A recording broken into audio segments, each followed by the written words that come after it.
They say our people were born on the water. When it occurred, no one can say for certain.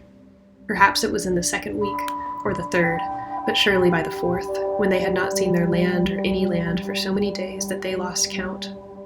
They had names, of course, but their enslavers did not bother to record them. They had been made black by those people who believed that they were white, and where they were heading, black equaled slave, and slavery in America required turning human beings into property by stripping them of every element that made them individuals. But as the sociologist Glenn Bracey wrote, out of the ashes of white denigration, we gave birth to ourselves. In the void, we forged a new culture, all our own. These are the words of journalist and scholar Nicole Hannah-Jones of the 1619 Project, which seeks to reframe the country's history by looking at the deep and unacknowledged consequences of slavery. The history of slavery is one that, as a country, the United States has actively tried to forget. Records are difficult to come by.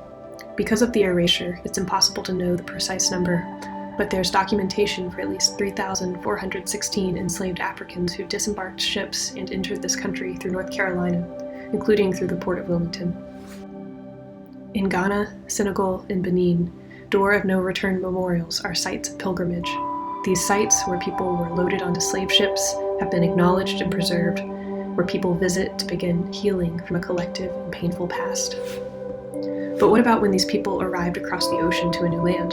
There isn't a sister memorial that recognizes the contributions of those who first stepped foot into this country at the port of Wilmington. There isn't even a historical marker. This history has been erased. How can Wilmington acknowledge its past to begin a process of healing? And how can spatializing the memory of this port of arrival inspire collective action for future generations?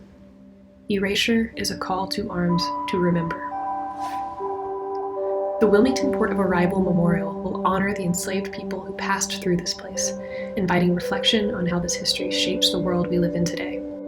It will be a space of cathartic healing by enabling visitors to participate in the collective affirmation of the identity and humanity of these individuals.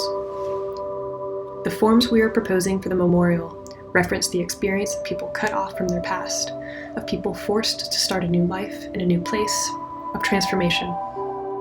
The memorial will be located directly down Main Street, iconic and impossible to ignore. It will appear as a floating, circular space 150 feet from the boardwalk. Its form is an evocative open circle, representing the void from which a new culture was forged.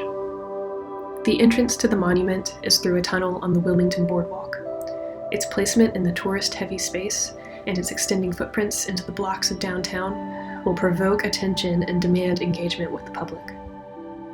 The tunnel leads under the water and serves to evoke a journey, telling the story of this place with quotations and information engraved into the walls. This is a place where people will journey and learn. The destination is a reflecting pool located in a chamber under the water's surface, with a circular skylight in the center. There will be 3,416 empty voids carved into the walls to represent the 3,416 documented individuals who arrived into North Carolina ports as slaves. This will be a place of ritual where people are invited to place a letter, a candle, or another meaningful item into the voids, filling the empty space. Through honoring the past with this invited public participation, this space will support connection, commemoration, and ceremony. Visitors may climb stairs where they emerge onto the top level. Standing out on the open water, they will find a moment to themselves, an opportunity to reflect and heal. Compass points will be marked for viewsheds and significant cardinal directions related to the triangle trade, including toward West Africa and the Caribbean. As visitors emerge from their experience through the tunnel, they will be retracing footsteps that are pressed into the ground plane, leading toward two important and erased Wilmington landmarks: the Market House and the historic New Hanover County Courthouse. These are places where people were auctioned to the highest bidder, where they were then forced to take another journey toward an unknown future. Together, these elements are more than the sum of their parts. Together, they are a memorial.